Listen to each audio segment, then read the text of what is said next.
Hi, it's Katrina. Did you know shoveling snow could actually be bad for you? From sledding to putting up decorations, here are 10 bad holiday decisions that can actually hurt you.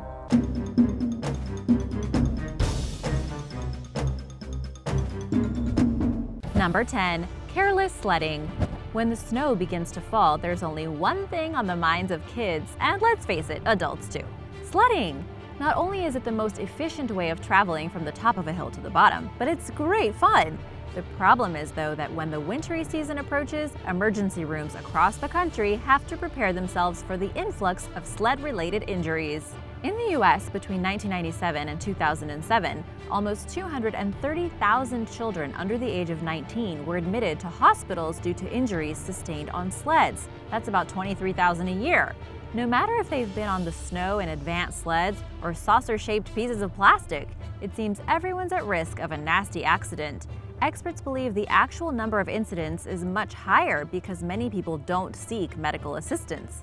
The most common injury is a fracture, which accounts for 26% of admissions, but other frequently seen problems include bruises, abrasions, and sprains.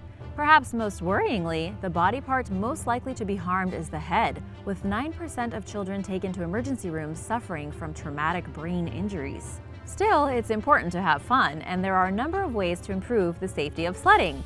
Most incidents occur because of collisions, so make sure that the area is clear of obstacles, that includes trees, avoid sledding on streets or highways, use common sense, and definitely do not try and attach your sled behind a car, snowmobile, lawnmower, or any other vehicle, because this really is a recipe for disaster.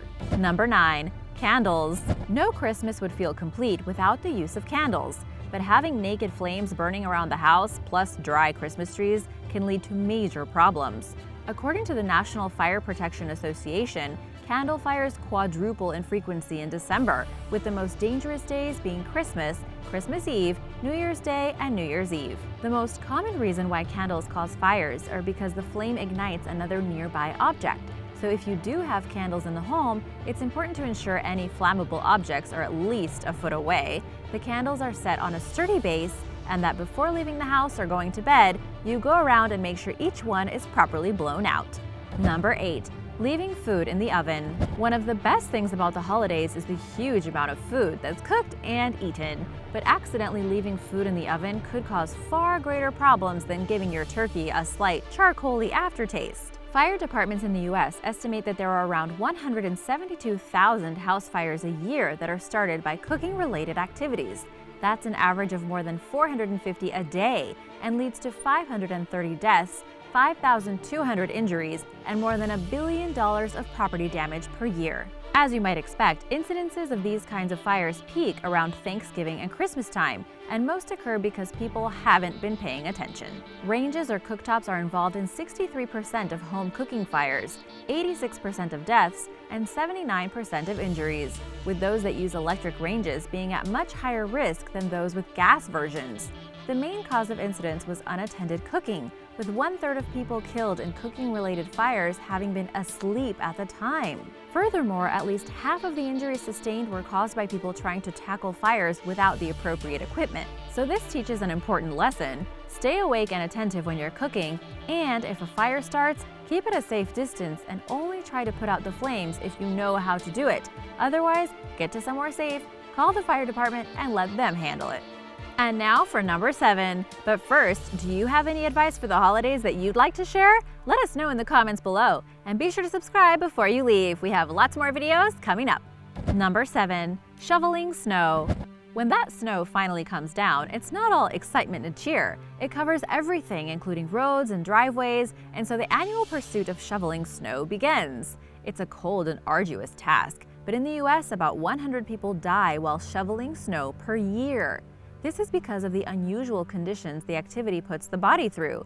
Snow shoveling raises blood pressure and heart rate more than many other types of exercise. The cold air constricts blood vessels, so your body doesn't receive as much oxygen. Cardiac events are more common early in the morning when most shoveling is done, and it can often be a rare form of exercise for over 55ers who live an otherwise sedentary lifestyle.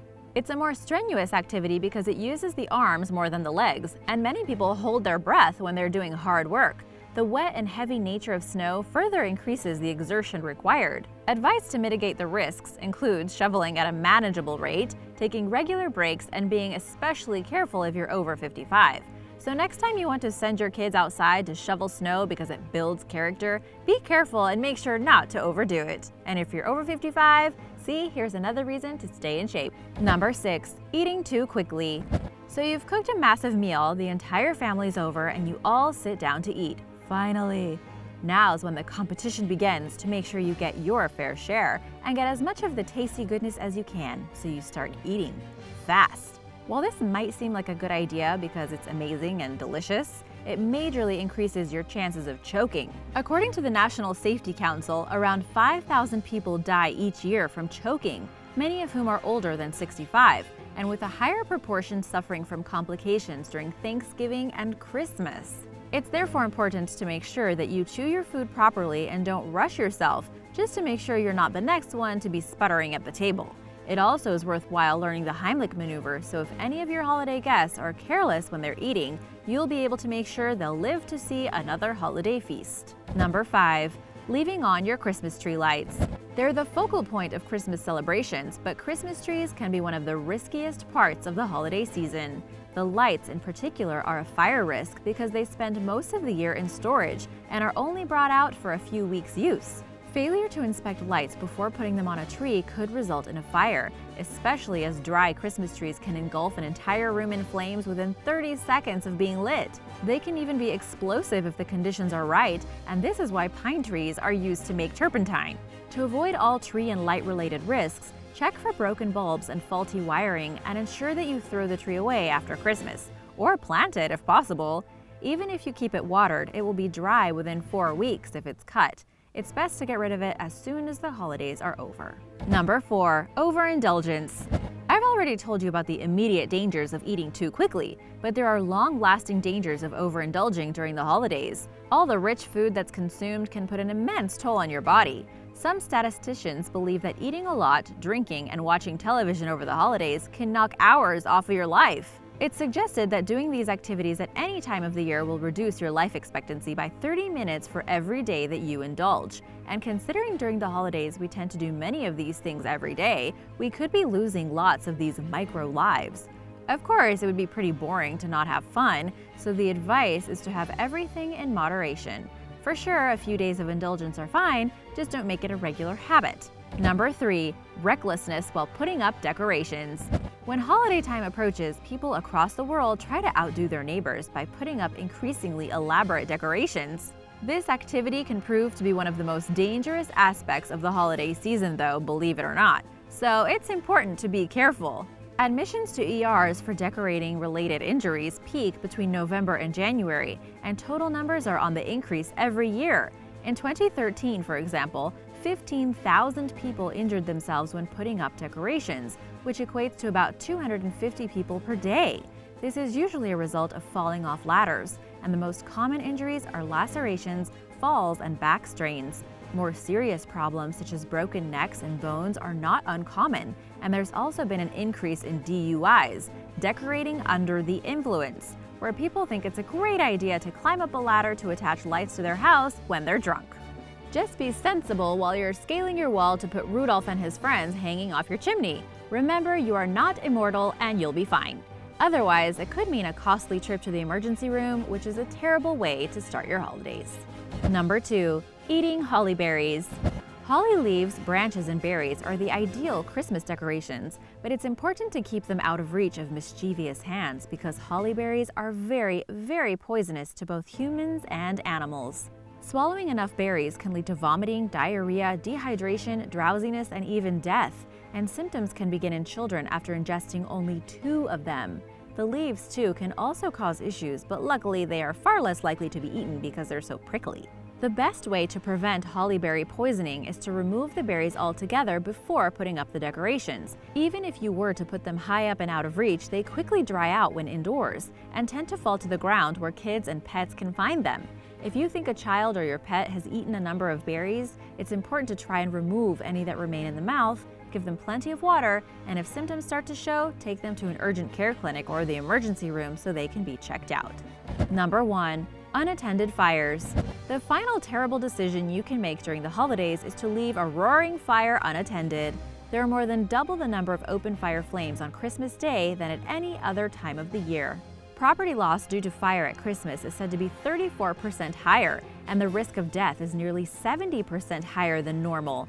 Numbers for other fire-related injuries, such as burns, are not known, but believed to be significantly more frequent during the holiday period than at any other time, simply because of the increased number of fires that are lit for the festivities. If you're dusting off your barely used fireplace to keep your family warm over Christmas, there are a few precautions you should take. First is that you should never leave it unattended. If no one is going to be in the room, then you should put the flames out, especially if you have children or pets in the house. You never know when an ember might set light to something else, or small hands try to investigate the alluring flames. Never use flammable liquids to start the fire. Only burn wood and not wrapping paper, and make sure there isn't too much hardened soot in your chimney that could block the smoke from escaping. Thanks for watching! Do you have any other advice to keep people safe this holiday season? Please share in the comments below and let us know your stories. Remember to subscribe, and I'll see you soon. Bye!